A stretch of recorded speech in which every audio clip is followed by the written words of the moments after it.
Et puis, comme chaque année, donc, nous avons le plaisir de mettre en avant nos Miss, mais également nos candidates, nos prétendantes au titre de Miss Tahiti. J'ai le plaisir de recevoir avec moi sur notre plateau la candidate numéro 7, c'est Tekua Elakot Hapoel Yorana. Yaorana Matteo, Yaorana la Polynésie. Merci beaucoup d'être avec nous aujourd'hui. Merci pour votre invitation. Alors, tu vas te présenter, hein, bien sûr, comme toutes les autres. Est-ce que brièvement, tu peux te présenter à nos téléspectateurs qui nous regardent aujourd'hui ? Avec plaisir. Tekua Hapeirei Elakot. Je suis née pendant la Coupe du Monde de 1998 à Toulouse, lorsque mes parents effectuaient leurs études en métropole. Et j'ai donc été leur petite surprise. C'est donc à mes 6 mois que j'embarque pour la première fois à bord d'un avion à destination de Bora Bora. Et c'est à ce moment-là que ma mère a décidé de me confier à ses parents. J'ai donc eu l'opportunité de grandir auprès de mes grands-parents. Et donc, tout près de Bora Bora, dans le sable blanc de la plage de Matira, mais également celui du Motunono, puisque lorsque mes parents sont revenus au Fénois, nous sommes partis habiter à la presqu'île, près de Haiti. Je me rappelle, en 98, on avait tous le bleu, blanc, rouge sur le visage au bord de la route parce que l'équipe de France avait gagné la Coupe du Monde à cette époque-là face au Brésil. Alors, que fais-tu actuellement dans la vie en ce moment ? Alors, après avoir effectué mes études en métropole, je suis aujourd'hui de retour au Fénois et je me suis lancée à mon compte. J'ai ouvert une patente en tant que community manager, c'est-à-dire que j'aide les entreprises à promouvoir leurs produits, leurs services, grâce à la puissance que les réseaux sociaux nous offrent aujourd'hui.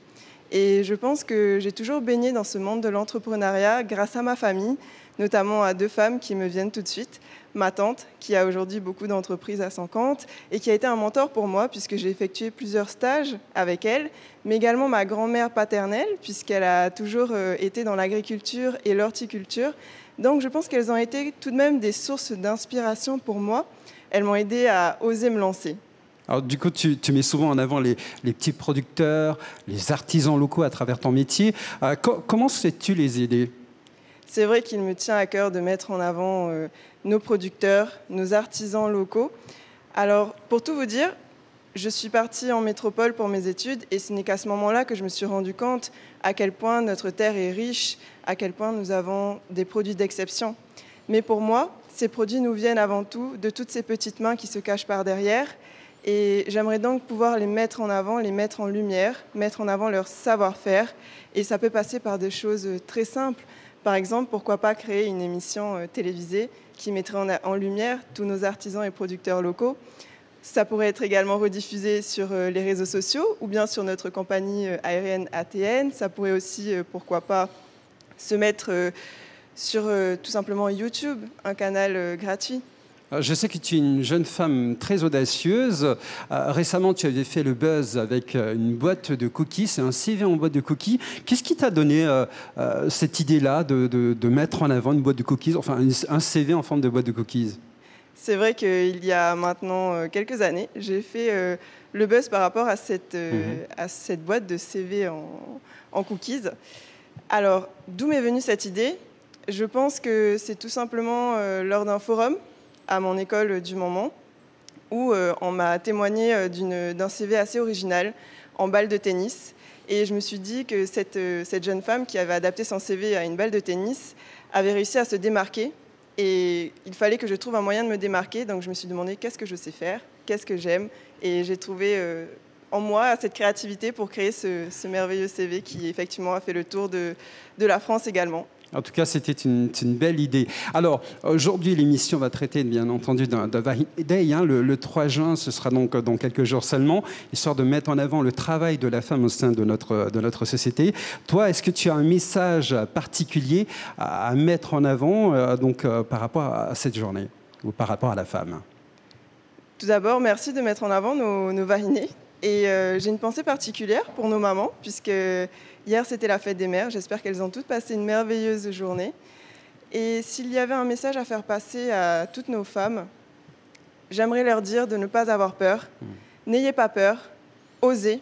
N'ayez pas peur de votre corps, n'ayez pas peur d'évoluer, n'ayez pas peur d'affronter de nouvelles expériences, de découvrir de nouveaux mondes et n'ayez surtout pas peur de grandir.